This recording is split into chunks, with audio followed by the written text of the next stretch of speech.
வணக்கம். நான் சாகுனம். இது தமிழக வெற்றி கழக வழக்கறிஞர். இன்னைக்கு மே 1 சர்வதேச தொழிலாளர் தினம்.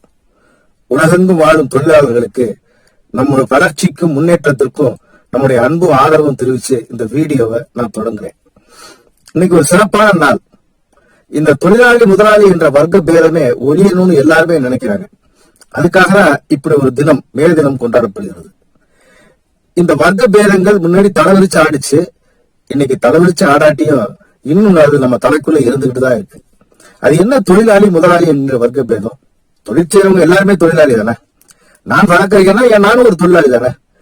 என்னோட முதலாளி யாரு? என்கிட்ட வழக்காட வரக்கூடிய ஒரு லிட்டிகன்ஸ் அல்லது என்கிட்ட யோசனை வைக்க வேண்டிய ஒரு நபர், யாரோ ஒருத்தர். அவர் ஏழையா இருக்கலாம், பணக்காரர் இருக்கலாம். அவங்கதான் என்னோட பே கார்ட்ஸ் என்ன சொல்லக்கூடிய முதலாளி.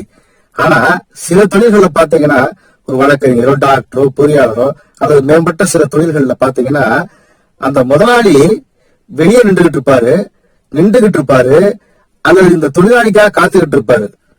எனக்கு பணம் கொடுக்கிறவர் யாரு? அவர் என்னோட முதலாளி தானே. என்னோட முதலாளி ஒரு லிட்டிகன்ட். அவரு, நான் ஏசி ரூம்ல உட்கார்ந்து இருப்பேன். என்ன பார்க்க வரக்கூடிய என்னுடைய முதலாளி என்னிட்ட கை கட்டி வந்து நிற்பாரு. இதுதான் வர்க்க பேதம். அதாவது ஒரு கூலி தொழில் செய்யக்கூடியவர், ஒரு அடிப்படை வேலை செய்யக்கூடியவர், ஒரு கட்டுமான வேலை செய்யக்கூடியவர், ஏன்னா ஏதோ ஒரு தொழிலை செஞ்சுக்கிட்டு இருக்கக்கூடிய ஒரு தொழிலாளி அங்க முதலாளியை பார்த்து பவ்யமா வந்து ஐயா என்ற வார்த்தைகளை சொல்லக்கூடியதையும், அவங்கள்ட்ட இவங்க கைகட்டி நிக்கக்கூடியதையும், அதே வேளை சில தொழில்களில் முதலாளி வெளியே அவங்கள்ட்ட தொழிலாளி கிட்ட கை கட்டி நிக்கிறதும், இதுதான் வர்க்க பேதம். சிம்பிளா புரிஞ்சுக்கணும்னா, ஒரு சில தொழில்ல முதலாளி அவங்க எப்பவும் ஏசி ரூம்ல இருப்பாங்க, தொழிலாளி ஏசி ரூமுக்கு வெளியே இருப்பாரு. ஒரு சில தொழில்கள்ல தொழிலாளி ஏசி ரூம்ல இருப்பாரு, முதலாளி வெளியே நிற்பாரு. அதுதான் ப்ரொஃபஷனல் கோர்ஸ் சொல்லக்கூடிய சில தொழில்கள். அது பாக்கியம் தான், அது தவறல்ல. ஆனால் இதை இப்படி வச்சுக்கோங்க, இதே நிலை ஒரு கட்டுமான தொழில் செய்யறாரு. அவரு ஒரு ஏசி ரூம்ல போய் உட்கார்ந்து இருக்காரு. நான் அவரை போய் மதிச்சு, வாங்க இந்த மாதிரி ஒரு வேலை இருக்குன்னு கூப்பிடக்கூடிய கட்டுமான முதலாளி நான் சொல்ல வரல, அடிப்படை வேலை செய்யக்கூடிய கீழே இருக்கக்கூடிய கீழ்நிலை தொழிலாளி ஒருத்தர் இருக்காரு. அவரும் அவரு வந்து ஏசி போட்டு உட்கார்ந்தா என்னோட ஏசி வேலை செய்யாதா? அல்லது அவரு வந்து ஒரு விளையாடுற கார்ல வந்துட்டா என் கார்ல வெடிச்சு சிதறிடுமா? இதுதான் வர்க்க பேதம் ஒழியணும்னு சொல்லக்கூடிய உங்க சொல்றது. அப்ப உங்களுக்கு சிம்பிளா புரிஞ்சிருக்கும்னு நினைக்கிறேன். தொழிலாளி முதலாளி என்கின்ற வர்க்க பேதம் இன்றளவு இருந்துகிட்டு தான் இருக்கு. தொழிலாளி கஷ்டப்பட்டுக்கிட்டே தான் இருக்காங்க. அதுவும் அடிப்படை தொழில் செஞ்சிடும் கஷ்டப்பட்டுட்டே இருக்காங்க. இதை இன்னும் நான் சிறப்பா சொல்லணும்னா, இந்த முதலாளி என்கின்ற பதமே தவறான பதம் நான் சொல்லுவேன். முதல் போட்டவர்கள் முதலாளின்னு சொல்லி சொன்னா, இன்னைக்கு வங்கியில பல்லாயிரம் கோடி வாங்கி கோடியா பணம் வாங்கி நானும் ஒரு முதலாளின்னு உட்கார்ந்துருக்காங்க. அவங்க முதலாளிகளா? அவர்கள் அரசிடம் பெற்று, அரசு பணத்தை பெற்று பங்காளர் இருக்கக்கூடிய பங்காளிகள்.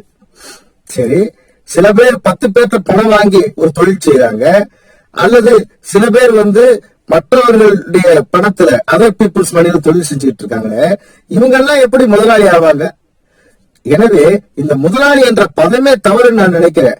முதலாளி என்பது பிரைம் பர்சன், பிரைமர், முதன்மை நபர் என்று சொல்லலாம் வெளிய. அது என்ன முதலாளி? முதன்மை நபர் என்று மாற்றப்பட வேண்டும் என்ற கொள்கை உடையவன் நான் முதலாளி என்கின்றது. எனவே தொழிலாளி முதலாளி என்கின்ற இந்த வர்க்க பேதத்தை ஒழிக்க வேண்டும். அதுக்குதான் தளபதி இன்னைக்கு ரொம்ப சிறப்பா அறிக்கை கொடுத்திருக்கிறாங்க. எனக்கு ரொம்ப பிடிச்ச அறிக்கையா இருந்தது. மற்ற எல்லா தலைவர்களையும் தளபதி சும்மா அப்படி வாழ்த்துன்னு சொல்லிட்டு போகாம, அவங்க இந்த உலகத்தினுடைய அனைத்து மேம்பாட்டுக்கும் பாடுபட்டவங்க. அவங்க வாழ்க்கை தரம் உயர நான் பாடுபடணும். தளபதி எப்பவுமே சிம்பாலிக்கா சில விஷயங்களை சிறப்பா சொல்லுவாங்க. சென்ற தேர்தலில் ஓட்டு போறதுக்கு சைக்கிள்ல வந்தாங்க. காரணம், பெட்ரோல் டீசல் விலை அன்னைக்கு ராக்கெட்ல போய்கிட்டே இருந்துச்சு. நாலு இன்னைக்கு ராக்கெட்லாம் இருக்கு. அந்த சூழ்நிலையில் தளபதி அதை உணர்த்துவதற்காக சைக்கிள்ல வந்தாங்க. என்னோட நிலையை இதான், பெட்ரோல் டீசல் விலை இவ்வளவு போச்சுனா அப்படின்ற சொல்லி தளபதி வந்தாங்க. அதே போல இன்னைக்கு சிம்பாலிக்கா ஒரு விஷயம் சொல்லியிருக்காங்க. தொழிலாளிகள் வாழ்த்தக்கூடிய இடத்தில் இல்லை, தொழிலாளிகள் வாழ வைக்க வேண்டிய இடத்தில் இருக்கிறார்கள். அவர்களுடைய கஷ்டங்கள் நிரந்தரமாக இருக்கிறது. அவர்கள் மேம்பாடு என்பது அவசியமா இருக்கிறது. அவர்கள் எதிர்காலத்தில் இன்னும் மேம்பட வேண்டும். அவர்கள் மேம்பாட்டுக்கு நாமும் பாடுபட வேண்டும் என்பதை தளபதி அவர்கள் சிறப்பாக நமக்கு எல்லாம் உணர்த்தியிருக்கிறார். சரி, பாருங்க, இப்ப தளபதி வந்து நம்ம தமிழக வெற்றிக்கழகம் சாதாரண ஒரு அரசியல் கட்சியாக இன்னைக்கு இருக்கிறோம், பதியப்பட்ட ஒரு அரசியல் கட்சி. ஆனால் முதன்மை கட்சி தமிழகத்தில் நாம் தான் முதன்மை கட்சி. 2026 நம்மளுடைய ஆட்சி என்பது எந்த மாற்றமும் இல்லை. தளபதி இந்த சொல்லக்கூடிய உணர்வினுடைய அடிப்படை என்ன தெரியுமா? இந்த தொழிலாளிகளுக்கு இன்னைக்கு எத்தனையோ காப்புறுதிகள் இருக்கு, அல்லது வேலை இல்லாமல் இருந்தால் அவர்களுக்கு உதவி செய்வதற்கு அரசு எத்தனையோ திட்டங்கள் இருக்கு, தொழிலாளர் நல வாரியம் இருக்கிறது, தொழிலாளி அடையாள அட்டை அரசு கொடுத்திருக்கிறது. இவ்வளவு இருந்து இன்றளவும் அவர்களுடைய கஷ்டம், துயர், கண்ணீர் துடைக்கப்படாமல் வாழ்வாங்கு வாழ்ந்து கொண்டு இருக்கக்கூடிய சூழ்நிலையில் அவர்கள் இல்லவே இல்லை என்பதுதான் வருத்தத்திற்குரிய கசப்பான உண்மை என்பது. ஏன் ஒரு தொழிலாளி ஏதோ ஒரு சூழ்நிலை, ஒரு மழைக்காலத்துல ஒரு தொழில் செய்ய முடியாத ஒரு தொழிலாளி இருப்பாங்க. மழைக்காலத்துல வெளியிலே போய் சாதாரண கூலி வேலை செய்யக்கூடியவர்களுக்கு வெளியிலே வேலை கிடைப்பதில்லை. சில நேரங்களில் 10 நாள், 12 நாள், 15 நாள் அடைமழை காலம் வச்சுக்கோங்க. அடைமழை காலத்தில் அவர் வீட்டிலேயே முடங்க வேண்டும். அன்றாடம் காட்சியாக அன்றாட கூலி வேலைக்கு போய் வர்ற படத்தை வச்சு வாழ்க்கையை நடத்தி கொண்டிருக்கிற அந்த 12 நாள் படாத பாடு ரத்த கண்ணீர் வெடிச்சிருவாங்க. இதே இது ஒரு அரசு ஊழியர் உடல்நலம் சரியில்லை, அல்லது அரசு ஊழியருக்கு ஏதாவது ஒரு சூழ்நிலை வேலைக்கு செல்ல முடியவில்லை என்றால் விடுப்புடன் கூடிய ஊதியம் கிடைக்கும், அல்லது பெருந்தனக்காரர்களுக்கு அவர்களுடைய பெரும் பொருள் அவர்களுக்கு துணையாக இருக்கும்.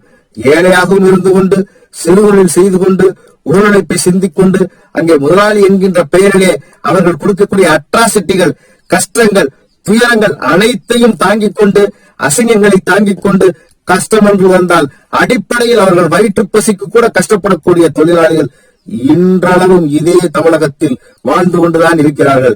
நான் கேட்கிறேன், அவங்களுக்கு என்னங்க எல்லார் வீட்லயும் இன்னைக்கு பைக் இருக்கு, எல்லார்ட்டையும் செல்போன் இருக்குன்னு சொல்லி நீங்க தப்பிக்கலாம். ஏன் எத்தனை தொழிலாளி, ஒரு கட்டுமான தொழிலாளி, கீழ் வேலை செய்யக்கூடியவர், ஒரு சாதாரண வீட்டு வேலை செய்யக்கூடிய பெண்மணி வீட்டுல கால் இருக்கு, ஏசி இருக்கு, சொல்லுங்க பாப்போம். நிச்சயமா கிடையாது. ஏன் அவங்க வச்சுக்க கூடாதா? அவங்க அவங்க அவங்க ஏசியில படுக்க கூடாதா? அவங்க ஏசி கார்ல போக கூடாதா? ஒரு சுத்தம் செய்யும் தொழிலாளி இருக்கட்டும். அந்த நிலைக்கு மாற வேண்டும், அந்த நிலைக்கு மாற வேண்டும். அத்தகைய நிலை எப்பொழுது வர வேண்டும் என்று சொன்னால், அரசு பங்கெடுப்பிலே அவர்களுக்கு வேலை இல்லை என்று சொன்னால் அவர்களுக்கு அரசினுடைய சார்பூதியம் கொடுக்கப்பட வேண்டும். அதாவது அவர் எந்த தொழில் சார்ந்திருக்கிறாரோ அந்த தொழிலில் அவருக்கு என்ன அளவு வருமோ அது, அவர் ஒரு மருத்துவ விடுப்பில் இருக்கிறார் என்ற மருத்துவ சான்று கொடுத்தால் அவருக்கு சார்பூதியம், அல்லது உடலில் பாதிக்கப்பட்டு தொழில் செய்ய இயலாது இருக்கிறார் என்று சொன்னால் அவர்களுக்கு நஷ்ட ஈட்டு ஓய்வூதியம் அல்லது சார்பு ஓய்வூதியம் அல்லது சார்பூதியம் என்கின்ற அவரை சார்ந்த தொழிலுக்கான அந்த ஊதிய நிர்ணயம் பண்ணி தர வேண்டியது ஒரு அரசினுடைய கடமை. அதுதான் பிறப்புக்கும் எல்லா உயிருக்கும் என்று தளபதி சொன்ன தாரக மந்திரத்தின் அடிப்படை.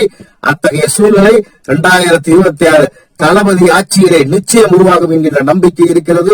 தளபதியினுடைய இலக்கு 2 கோடி உறுப்பினர் சேர்க்கை என்பது இந்த தொழிலாளர் தினத்திலே நாம் உறுதி ஏற்போம்.